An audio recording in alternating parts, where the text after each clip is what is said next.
welcome to the ASMR Auto Repair Shop. I've been informed that your vehicle isn't performing up to its expected standards. Have no fear, I've been doing this mechanic thing for the past, maybe 40 hours or so, and I feel confident that, at the very least, I can distract you from your car problems and put you to sleep. Yes, I do understand. You would prefer if I helped diagnose the issue with your vehicle. That is the goal, I agree, and I'm here to help with that goal. But being a mechanic is very difficult, and to be frank, I think it's going to be easier if I give you a parts list from a couple of diagrams and explain them so that maybe you can figure it out on your own, or you can just stop asking me to fix your car, but let's see. I'm absolutely willing to help. Now, again, as I just mentioned, I have several diagrams, but from parts of different cars. I don't even need to hear what's wrong with your car because of my limited experience and resources, I don't think it would be of much use. In addition to not needing to see or hear what's wrong with your vehicle, I also don't need you to tell me the make, model, or year of your car because, unfortunately, these diagrams I have in front of me are the only resource I have to diagnose the issue and to identify parts. This is a new auto repair shop. We don't have Wi-Fi yet either, so I haven't been able to print other diagrams. Sorry about that. But we do have a fax machine that, again, is not working, and I may have a car jack somewhere around here. I'm very good at what I do. I'm pretty knowledgeable, I think. But anyway, here's what I have. Let's focus on really solving this issue. I'm going to guess that you have a 2010 Honda Accord EXL V6 4-door sedan. And again, you don't have to correct me if I'm wrong because unfortunately it's not of much use. So again, let's assume it's a 2010 Honda Accord EXL V6 4-door sedan. A very nice vehicle, by the way. And let's say it has an issue with the transmission. Let's go with that. The issue specifically is regarding at the accumulator body. And I know it's like I'm a psychic. So I'd like to direct your attention to the diagram I have here. I'll go ahead and describe it. There are multiple pipes, pistons, valves, and springs, among other parts, and when they come together, as clearly indicated in the very neatly organized diagram, you, as far as I can tell, can solve the issue of the transmission. It's giving you problems at the accumulator body. So again, allow me, please, to bring your attention to some of the parts that you may have to that you may have to purchase separately or altogether to fix your car. So let's go down this diagram. So we have part 22743-PW4-000. Description is pipe 8x40, manufactured in the USA. Standard quantity is 1, and it's just $4.25. Then I'm taking a look at part 27552-RDK-000 titled Spring Low Hold Accumulator. No idea what it does, but it sounds important to me. And yes, again, I am a mechanic. There are just so many parts. How can I even really know what I'm doing? Come on, I've been doing this for 36 hours, 40 hours. I don't remember. Next part on this diagram, 27587-RJB-010, spring A, reverse accumulator. You can go ahead and YouTube that. And I'll just go ahead and give you a few more parts here at random that maybe will help the situation. Who knows? Part 91302-PT, P7Z, or Z, if you're a Canadian. Well, why would a Canadian be in an American auto repair shop, I guess? I don't know. I'm just kind of thinking out loud at this point. Anyway, that's an O-ring, 9.6 by 1.9. Originates in the U.S. It only cost $250. Next we have 94520-28000. Circle clip, inner, 28 millimeters. Emission, Kansas, U.S. market spec, and originates in the U.S. Let me direct your attention to item 29 of this diagram, which I haven't shown you because I'm reading it, but in case you want to link to it later. Part 95701-06085-08.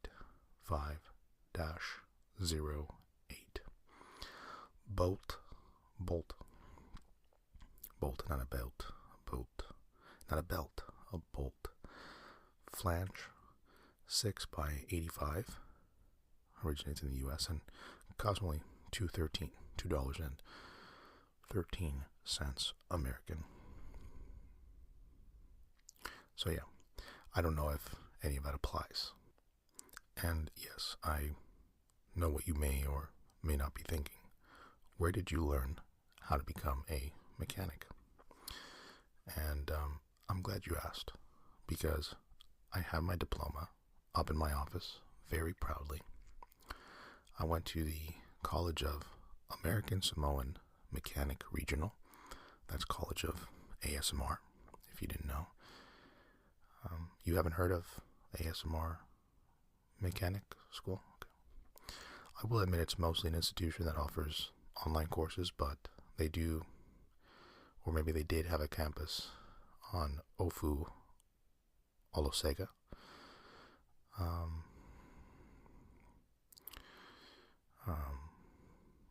Ofu and Olosega are parts of a volcanic doublet in the Manua group of the Samoan Islands. The Twin Islands, formed from shield volcanoes, have a combined length of 6 kilometers. Population is about 500 people. Of those 500, at least one was employed by the College of ASMR, and that would be Les Dormier. The highest peak on Ofu is Mount Tumutumu at 491 meters, or 1,611 feet. So yes, I do know a bit about the region, and no, I didn't just look that up on Wikipedia in an attempt to try to make it seem as though the College of ASMR actually has or had a campus at one time. I did an apprenticeship with Les Dormier, as I just mentioned. I did for, 4 one-hour sessions with him, and the diploma came by mail.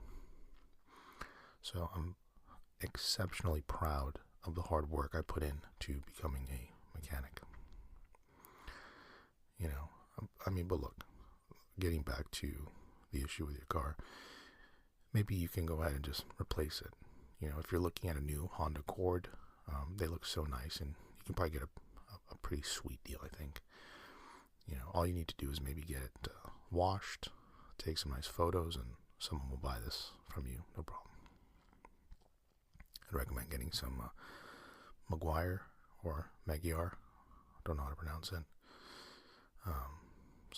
Those cleaning products are really fantastic. It's what I use, and I'm a mechanic, so I don't detail cars, but I know about 40 hours worth of mechanic related and auto related. You're probably just getting bored by this. Anyway, you can get some of that on Amazon or their website. They have some nice instructional videos on how to properly wash and wax your car and all that. I saw the preview for one. And let's see, just sit tight. Let's take a look. Let's see. I'm just trying to look real quick. So I see a 2013 Honda Accord LX on Carvana for $15K. Let's see here. It's got 62,000 miles on it. That'll probably last another 100,000 if you take it to your trusty mechanic, in this case me, and you properly maintain it. There's also a 2018 Honda Accord LX with only 9,000 miles. That's being offered for a little over 20. And this one has a really interesting gold or maybe champagne color. Never seen a Honda Accord with that color, I think. I remember back in the day, 2006 to 2010, they had a dark champagne color. The color I'm seeing now is a bit more like sand, less champagne. My personal favorite color, I think, is the dark blue on the Hondas. Mazda does a better job with paint, in my opinion.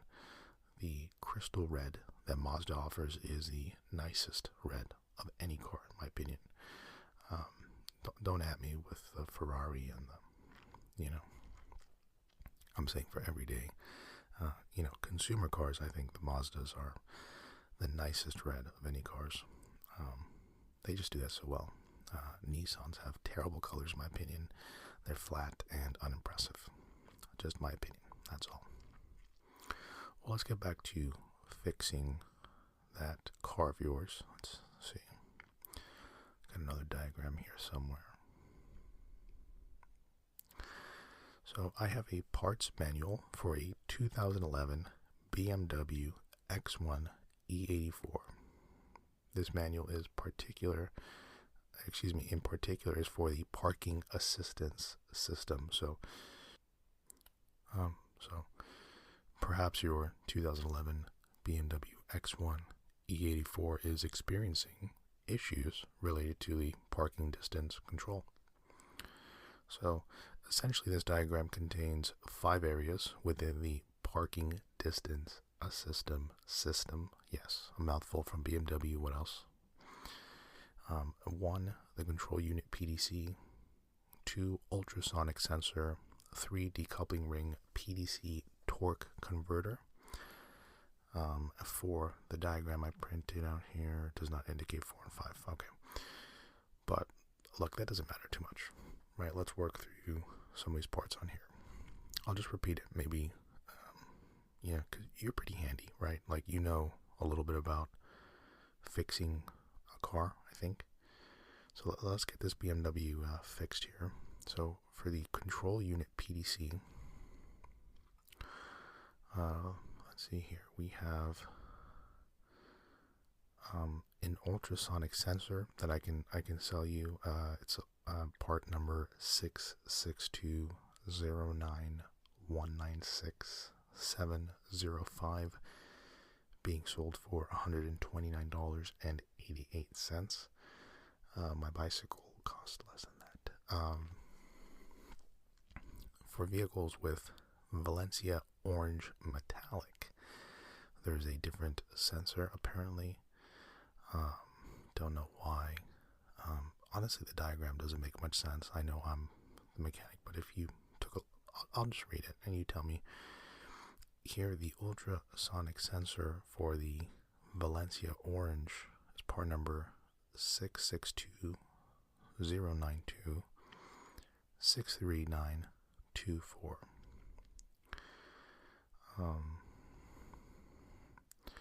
For vermilion, which I assume is a color, that part number is 66209222074. And it's just, I don't really get it, to be honest. I have a couple other part numbers here. I'm not even gonna, you know what to do. We have part number 662096096. 069 35597. I do that all the time. I flip numbers. You might think, well, as a mechanic, you probably want to make sure you get these numbers right, because flipping a number means a totally different part number, or a part that doesn't exist. To which I would reply, you're correct. Yes. But I try to be careful.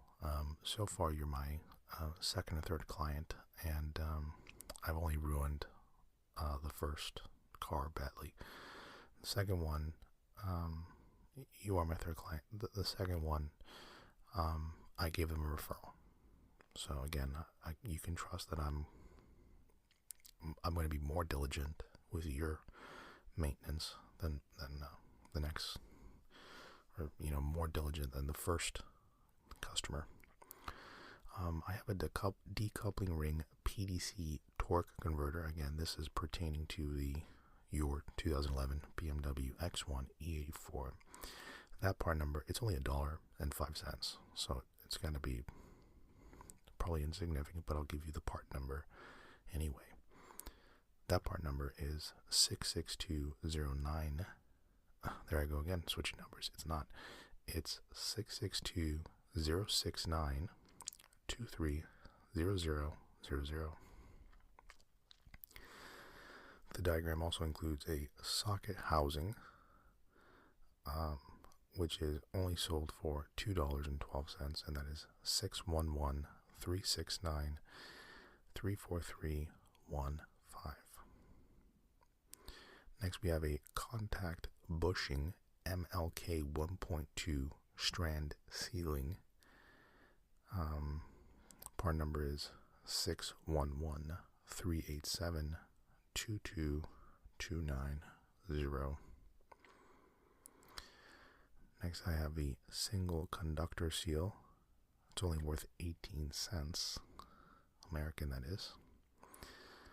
12527-503-411.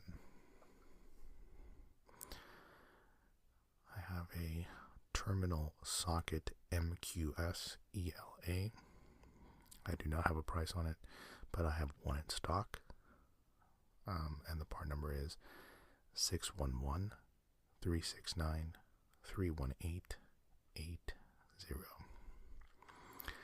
And I have a few more, but I'm probably just boring you to sleep at this point. So I'm just going to take down this little manual. I don't think we really need it anymore. But the X1 is a really nice vehicle. Just as an aside, I've always thought it would be a nice car to have. I like the size of it. Something that sits up a bit higher, but isn't a full-sized SUV or crossover. That has no sporty performance at all. I've driven a 2016 Nissan Rogue before. It's a nice car, no doubt. Relatively comfortable. This one came with a ton of safety features, so it's obviously very important. And it's a nice looking car inside and out as far as I'm concerned, but just driving that thing was just not fun. Right, like the seating position wasn't that comfortable really. The car had no pickup at all, and on corners it just felt like you had to come to a complete stop just to try and not have it roll over. It really depends what you're looking for in a vehicle. And again, we're going to get back to trying and fixing your car in a moment, but I'm just giving you my experience and my observations that I know you didn't solicit, but I'm going to give it to you anyway. Because, what kind of mechanic would I be? It's like a barber, not chatting your ear off about something you don't care about. It's just what we do. It's interesting to consider what exactly you look for in a vehicle. The Rogue is probably a great car for new drivers. Certain parents don't want to give their children their new driving. I'm not going to call them children. Let's call them young adults. They don't want to give them something that has a ton of speed. So I get, and you want something affordable. So you're not going to get, an 18-year-old a Corvette. I mean, I know some kids do, but,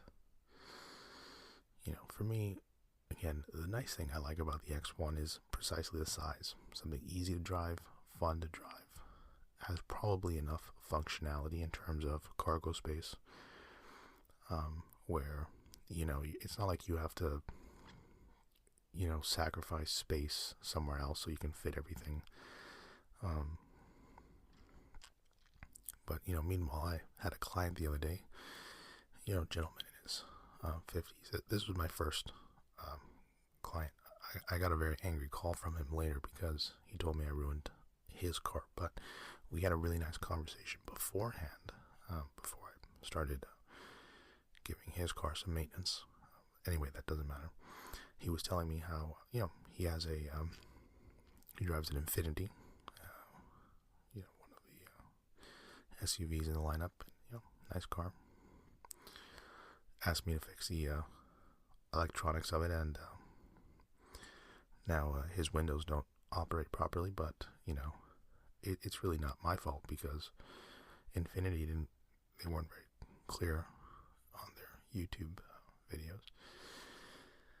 Anyway, look, he was mentioning how his 19-year-old son has been doing exceptionally well in college, and how he wanted to get him a car, and he asked me, "Oh, what do you think I should get him?" And I said, "Well, I think a nice, small crossover, something like a Nissan Rogue, maybe a Mazda CX-3 or CX-5, maybe an X1 if you want, or, I'm trying to think of what other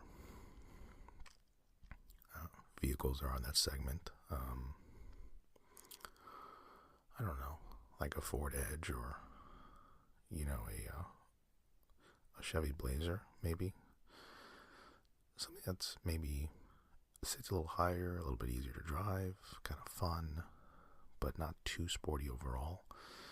And he decided he wanted to get him a Jeep Gladiator. He just wanted his son to have a pickup truck for no real reason, other than just to, I don't know, have fun in it. So it really just depends what you're looking for in a car. Anyway, I also drove a Kia Optima recently, and that was another pretty unremarkable vehicle, in my opinion. Again, it was comfortable, looks fine, drives fine, but one of those things that I can't really necessarily pick any one thing that's great. Well, I guess that's not entirely true. The one feature that I thought was great about the Kia Optima was the lane keep assist. Essentially, the car would, keep me right in the middle of a lane, especially on highways. It was almost like I could go ahead and let the thing drive itself, or at the very least drive with just one finger. So it was very sweet for sure. Okay, so anyway, I have one last diagram here. It's for a 2016 Ford Escape. It pertains specifically to the headlights, because one of your headlights is not working, as I understood correctly. Yes, I know you didn't tell me. I'm just hoping that this is the case. But anyway, allow me to offer you some parts. The part list is pretty organized. Comes with pricing, comes with a part number and description. So the first one is part number CJ5Z-13008-A.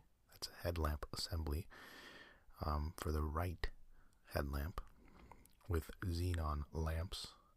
The price is sit down or lay down or grab a cup of coffee or something before you listen to this. It's $1,193.97. I know. But the weird thing is part CJ5Z-13008-B, which is headlamp assembly for the left side with the same xenon lamps, for some reason is almost a full $3 more. Well, it is. It's actually $1,196.49. Why it is that the left assembly is more expensive than the right assembly makes you just wonder. I have here the next, which is the part numbers dash W7008443-7442. That is the headlamp assembly screw for the left side. That's $1.53. And the very same part number also applies to the right side, and thankfully this time it's the exact same pricing. I don't understand why it wouldn't be from the beginning. I have part CJ5Z-17C972-A. That is the support bracket for the right side. These is, again, this pertains to models 2013 to 2016, and this is only $10.80.